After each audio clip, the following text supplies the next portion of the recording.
Hello সবাইকে, আমি তৃপ্তি নিয়ে চলে এলাম আমার একটা নতুন ভিডিও। তো আমার ভিডিওতে তোমাদের সকলকে জানাই অনেক অনেক ওয়েলকাম আর অনেক অনেক ভালোবাসা। আর হ্যাঁ, সঙ্গে জানাই শিবরাত্রির অনেক অনেক শুভেচ্ছা। আজ ছিল সোমবার, তো সেই জন্য সকাল সকাল আমরা চলে গেছিলাম মন্দিরে। তো বাবার মাথায় জল ঢেলে তারপরেই ভিডিও ক্লিপটা নিয়েছি। আর এখন দেখো আমরা জল ঢালার পরে বাবার মন্দিরের সামনে কত লম্বা লাইন লেগেছে। যদি আর একটু পরে আসতাম তাহলে অনেকটাই দেরি হয়ে যেত, কারণ ওদিকে ছেলেকে আবার স্কুলে দিয়ে ধুয়ে এসেছি। আসার সময় তো ভাবছিলাম অনেকটাই দেরি হয়ে গেছে, আজকে যেহেতু অনেক লম্বা লাইনে দাঁড়াতে হবে, কিন্তু ঠাকুরের অশেষ কৃপা বেশি লম্বা লাইনে দাঁড়াতে হয়নি, ওনাকে তাড়াতাড়ি জল ঢালতে পেরেছি। তো এখন এইদিকে জল ঢল ঢেলে চলে যাচ্ছি সামনে আমাদের রাধা গোবিন্দর মন্দিরে। তো এই যে সামনে মন্দিরটা দেখতে পাচ্ছ, এটাই আমাদের রাধা মাধবের মন্দির। মন্দিরে আসলে যে মনের মধ্যে এত শান্তি কোথা থেকে আসে সত্যিই বুঝি না। এই মন্দিরে আসার পরে আমার মনে হয় প্রত্যেকটা মানুষের মন থেকে সব চিন্তা ভাবনা, কষ্ট, দুঃখ, একে অপরের প্রতি এত অবকাশ সব যেন নিমেষের মধ্যে উধাও হয়ে যায়।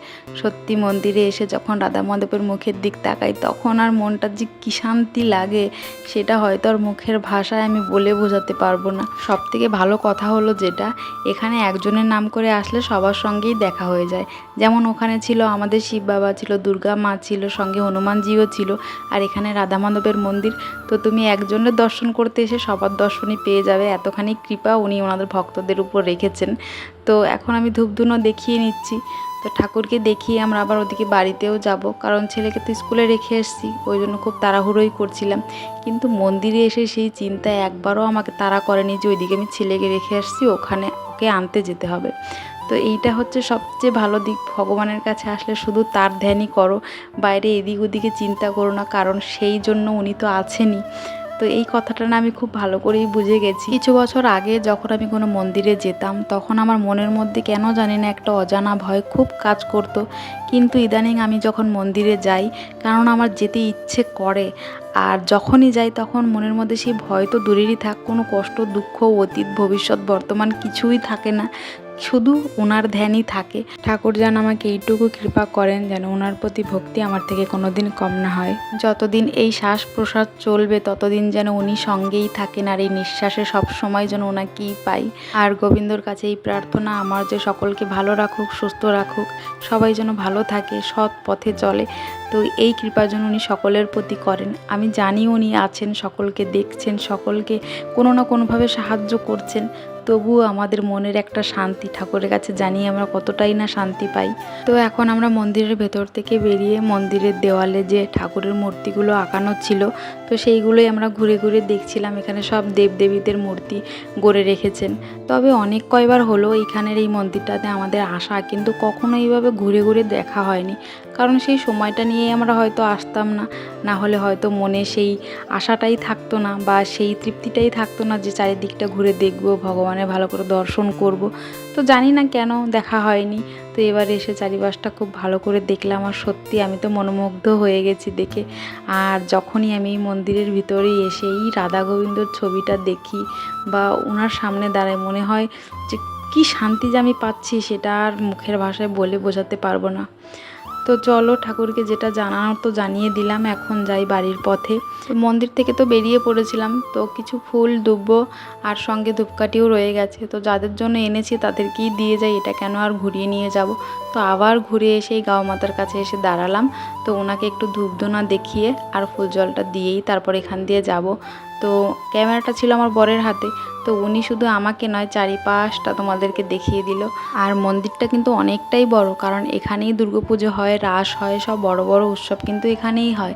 আর এই এলাকার শ্রেষ্ঠ নামকরা মন্দিরও এইটা, তো ওই জন্য অনেকটা জায়গা জুড়েই আছে। আর এখানে যখন দুর্গাপুজো হয় তখন দেখতে পারবে, কিছুদিন পরেই তো পুজো। আর এখানে তো আমাদের গ্রাম গায়ের মতো নয় যে প্যান্ডেল বানিয়ে প্রত্যেক পাড়ার মাথায় মাথায় পুজো হলো, এখানে শুধু মন্দিরেই পুজো হয়, ওই জন্য অনেকটা জায়গা থাকে এখানে। আর এই হলো মন্দিরের বাইরের দৃশ্যটা, যেটা দেখতে অনেকটা সুন্দর, আমার তো খুব ভালো লাগে। তবে এখানে আরও অনেক বড় বড় মন্দির আছে, যেমন রঙিয়াতে অনেক মন্দির আছে, আর অনেক দেবদেবীরও বড় বড় মন্দির আছে। তবে আমি সবসময় মিস করি আমাদের সেই ছোট্ট গ্রামের ছোট্ট পুজোগুলো। সে পুজোতে যে কী আনন্দ ছিল, কী যে সুখ ছিল, সেটা বিগত 8 বছর ধরে আমার কপালে জুটছে না। মানে আমি যেতেও পারি না, পুজো দেখতেও পারি না, শুধু ফোন করে বোনেরা বলে। আর এই ফোনের কথা শুনে আমি ছুটে যাই সেই আমার ছোটোবেলার স্মৃতিগুলোতে, মানে পুরনো স্মৃতিগুলো একটু চারণ করে বলতে পারো, মনটাকে একটু সান্ত্বনা দেই। তো সেই দিনগুলো না আমি খুব মিস করি। ওই যে রাত্রেবেলায় এক পাড়া থেকে আরেক পাড়ায় যাওয়া, প্যান্ডেলে ছুটে ছুটে ঠাকুরের মূর্তি দেখা, নাচ দেখা, উফ কি যে আনন্দ! সেগুলো মনে পড়লেই মনটা সত্যি একদম কি বলবো, আর বলার ভাষা নেই। আর এই পুরনো কথা যত মনে করি তত যে আনন্দও লাগে, ততটা কষ্টও হয়, কারণ সেগুলো আমি আর চোখের সামনে দেখতে পাই না। তো যাই হোক, সেসব কথা বাদ দিয়ে আমি বর্তমানে ফিরে আসি। তো এখন ছেলের স্কুলের সামনে চলে এসেছি, আর ওর স্কুল এখনও ছুটি হয়নি। তো আমরা একটু ভুলেছিলাম, কারণ সামার ক্যাম্প চলছিল, সেই জন্য 12টার সময় ছুটি হয়ে যেত। তো এখন তো ক্লাস শুরু হয়ে গেছে, সে কথাটা আমার মাথা থেকে বেরিয়েই গেছে। এখন তো দেরি করে ছুটি হবে। তো সেই জন্য স্কুলের সামনে একটা মিষ্টির দোকান ছিল, তোর বাবা বললো যাও এখান থেকে কি মিষ্টি খাবে নিয়ে এসো, কারণ সকাল থেকেই তো আমরা দুজনেই উপোস। তো মিষ্টি খেতে আমি খুব ভালোবাসি, আবার বাসিও না, কারণ দিন দিন যে কুমড়ো পটাশ হয়ে যাচ্ছি, তো এই মিষ্টি দেখলে খেতে তো খুব ইচ্ছে করে, কিন্তু শরীরের কথা ভেবে আরেকবার ভাবি যে না বাদ দিয়ে দেবো, কিন্তু সত্যি কথা বলতে পারি না, তো ওই খেয়েই ফেলি।